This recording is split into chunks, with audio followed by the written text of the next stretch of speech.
kedua dari mata kuliah kewirausahaan membahas tentang karakteristik, motivasi, dan proses berwirausaha.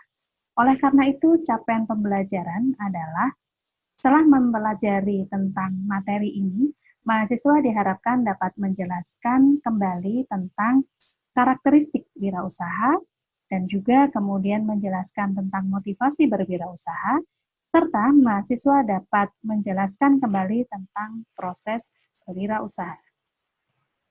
Saat ini, banyak ditemui para generasi milenial yang memilih untuk menjadi seorang wirausaha dibanding menjadi seorang karyawan.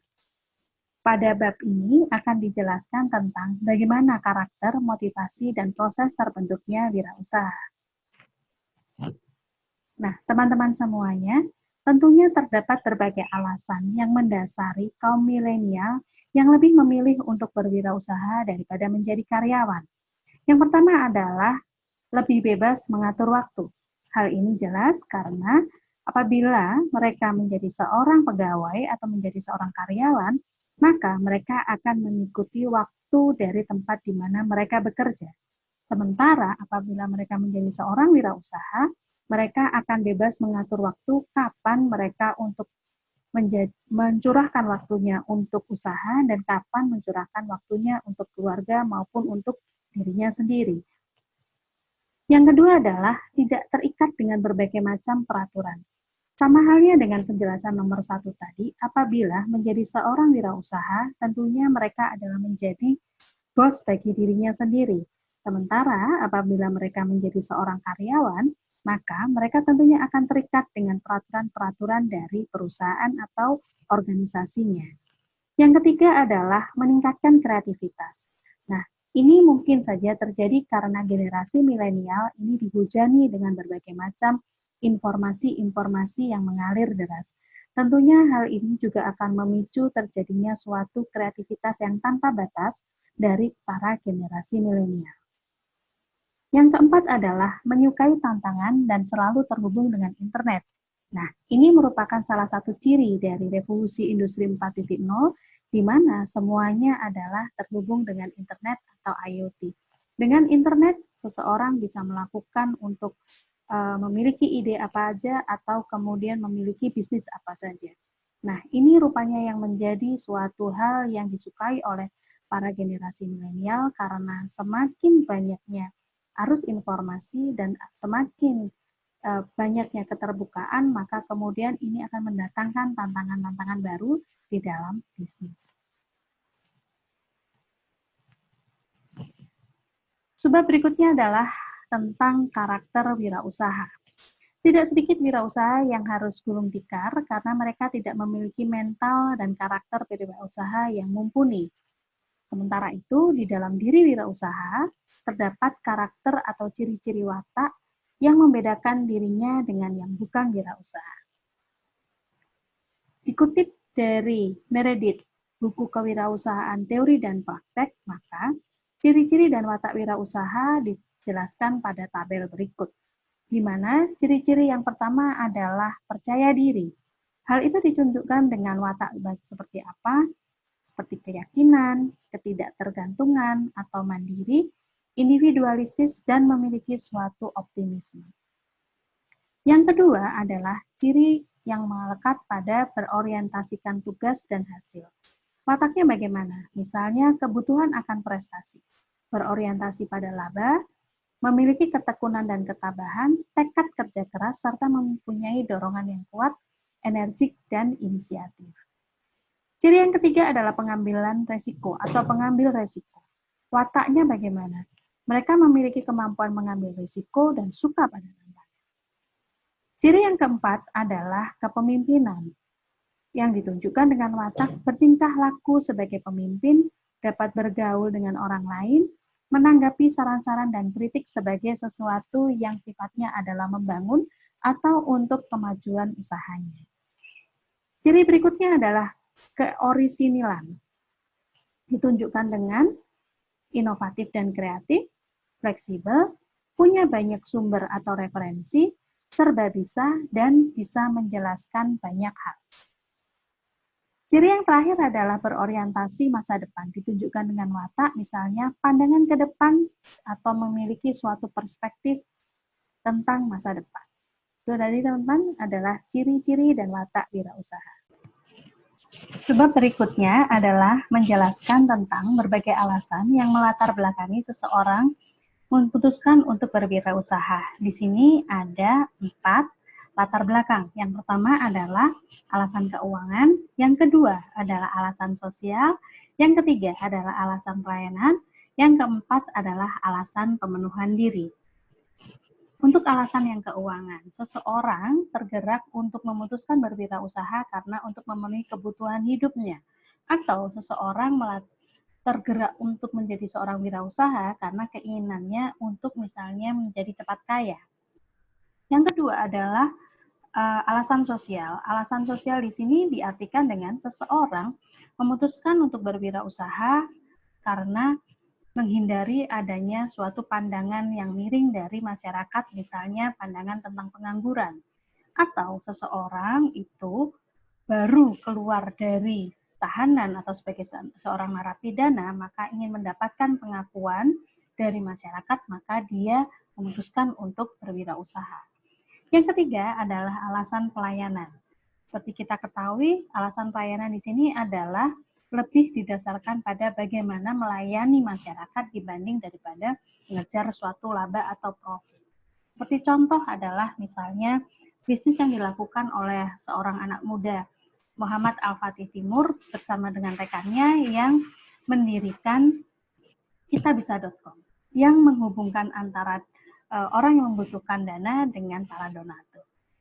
Yang keempat adalah alasan pemenuhan diri. Alasan pemenuhan diri di sini adalah seseorang memutuskan untuk berwirausaha karena tergerak untuk mandiri, tergerak untuk tidak terikat pada peraturan-peraturan, tergerak untuk bisa menjadi dirinya sendiri. Nah, itu tadi adalah latar belakang seseorang untuk memutuskan menjadi seorang wirausaha. Berikut adalah penjelasan lebih lanjut dari Suryana tentang teori motivasi dari McClellan yang diturunkan pada konteks kewirausahaan. Pada konteks kewirausahaan ada motivasi berprestasi, di mana kebutuhan berprestasi dari seorang wirausaha akan nampak dalam bentuk tindakan untuk melakukan sesuatu yang lebih baik dan lebih efisien dibanding sebelumnya.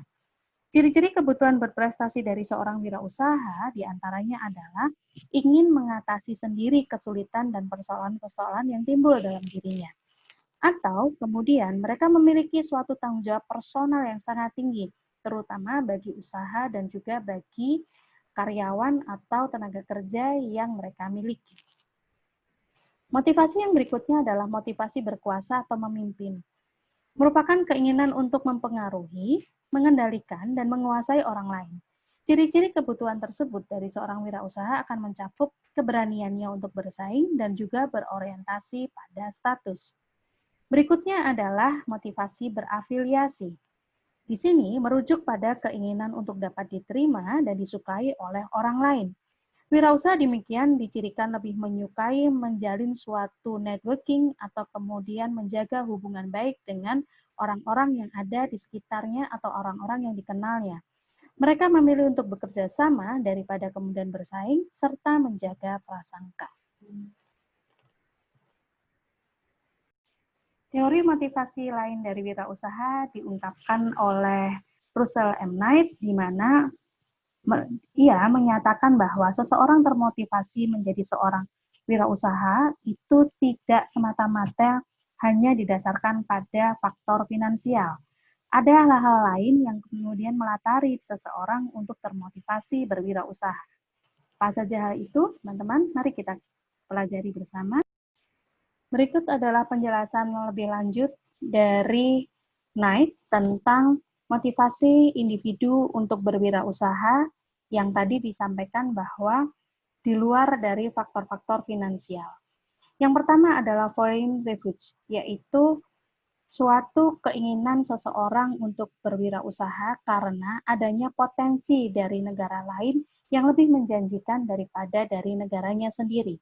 Seseorang akan termotivasi untuk berbisnis di negara lain karena faktor-faktor keuntungan yang lebih menjanjikan. Lalu yang kedua adalah corporate refuge. Di sini dijelaskan bahwa seorang individu, di sini adalah katakanlah sebagai seorang karyawan atau pegawai, cenderung untuk memulai berwirausaha karena hal-hal yang terkait dengan statusnya sebagai seorang pegawai. Bisa pula misalnya karena tidak bisa menjadi bos diri sendiri, bisa pula karena adanya aturan-aturan yang ada dalam suatu organisasi.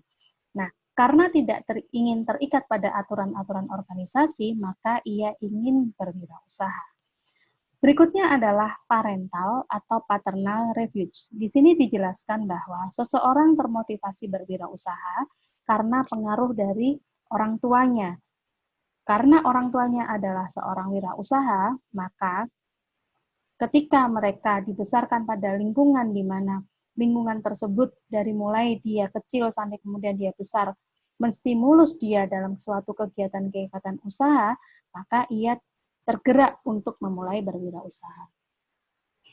Yang keempat adalah feminist refuge. Di sini adalah dijelaskan wanita yang pernah mengalami perlakuan diskriminatif di tempat kerja maupun di dalam masyarakat akan berusaha membuktikan bahwa dirinya mampu untuk menjadi seorang wirausaha.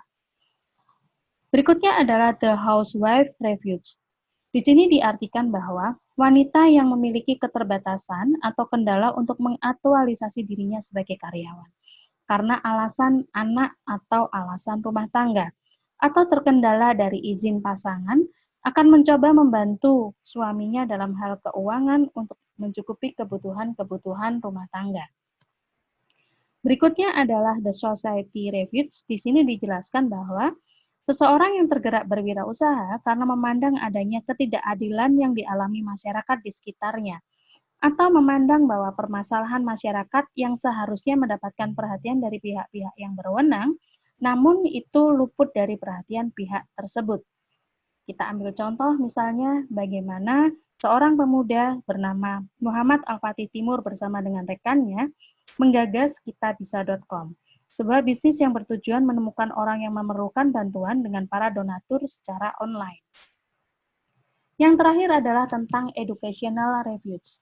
Banyak orang yang tidak dapat tuntas menyelesaikan pendidikannya atau mereka yang tidak cocok dengan sistem pendidikan yang ada, memilih untuk menjadi wirausaha daripada menyelesaikan pendidikannya hingga tuntas. Ya, wirausaha. Apakah kemudian proses yang menjelaskan tentang lahirnya wirausaha? Di sini akan dijelaskan 3 teori yang mendasari proses terbentuknya wirausaha. Teori yang pertama adalah life path change theory.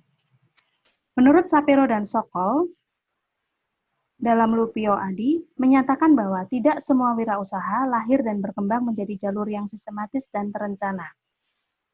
Hal itu disebabkan karena satu, adanya suatu negative displacement.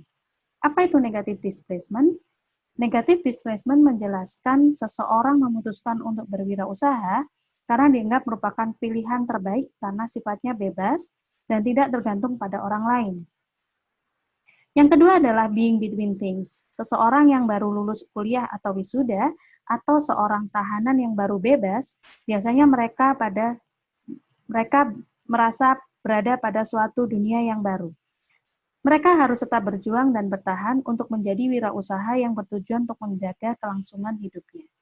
Yang ketiga adalah having positive pull, yaitu orang-orang yang bertekad untuk berwirausaha karena mendapatkan dukungan dari mitra kerja, investor, ataupun mentor. Teori yang kedua adalah teori goal-directed behavior theory. Teori menjelaskan bahwa seseorang termotivasi berwirausaha karena ingin meraih tujuan tertentu. Nah, teori yang terakhir yang menjelaskan tentang proses terbentuknya wirausaha adalah decision making theory. Di sini menjelaskan bahwa sebelum mengambil keputusan untuk berwirausaha, seseorang memiliki berbagai macam pertimbangan, di mana pengambilan keputusan seringkali tidak mudah. Bahkan kadangkala membutuhkan konflik dengan dirinya maupun dengan orang lain.